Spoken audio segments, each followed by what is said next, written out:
мэдж байна. Хүн амьдралдаа хэдхэн орд эзэмшээ дүмгхэн хөдлөе гэхээр дандаа болохгүй бүтэхгүй гэж хуцаж байна.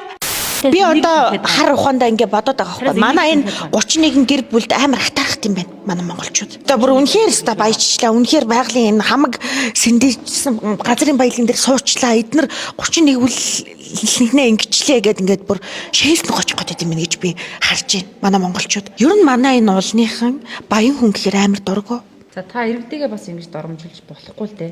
Манай уулныхан өөрсдөө хүн чанартай байх хэрэгтэй шүү дээ. Ийм хариулт өгч болохгүй гэж үнэ. Атаархаад байд юм шиг байлээ. Та нар бол нэрээ манай энэ 31 гэр бүлийг л 50 орхиж.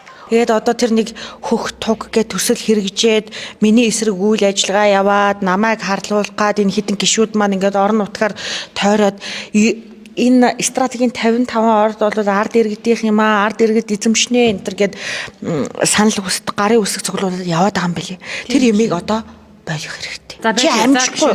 За ганц хоёрхан орд тийм ээ 34% ногдол ашгаа улсад тушаангууд иргэн бүрийн дансанд 135 мянган төгрөг төвлөрчжээ.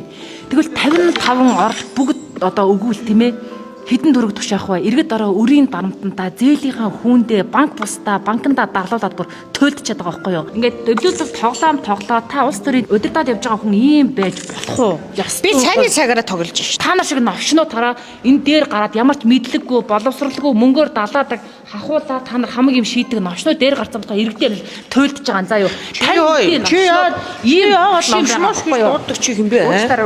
Миний дөө ямар ч боловсрал алдаа над хар бараан дурсамж байгаа миний дөө. За аашир их чинь дүү аашир чи. За энэ нараа Монгол улсын улсыг хурлын гишүүн хорон зан. За миний бид халдж байна. Сэтгүүлчийн бид халдж байна. За энэ нараа ийм өвөөгүй. Ийм авч авахгүй юу? Энэ нараа энэ эмэгтэй хүн ийм өвөөгүй. Үндсэн одоо өөрийнх нь байж байгаа байд хүн дотор төрх нь энэ. Дөнгөөсөө харсан. Чи ямар ичдэг хөөхтэй чи. Чи настай хүнийг яагаад ингэ дээрлэхэд байгаа? Сая намайг замдаад ишээ ингэж явснаа. Хүний амар жүжигт юм бэ? Та ичээч. Хязгаарыг гэж байдаг шүү. Хамаагүй төрд байгаа. Тэр асуудлууд зохицуулж байгаа гэхээр ишгэж байгаа ингэж дээрлэж болохгүй шүү. Миний дөө заа юу. За юу яриа? Уучлаарай.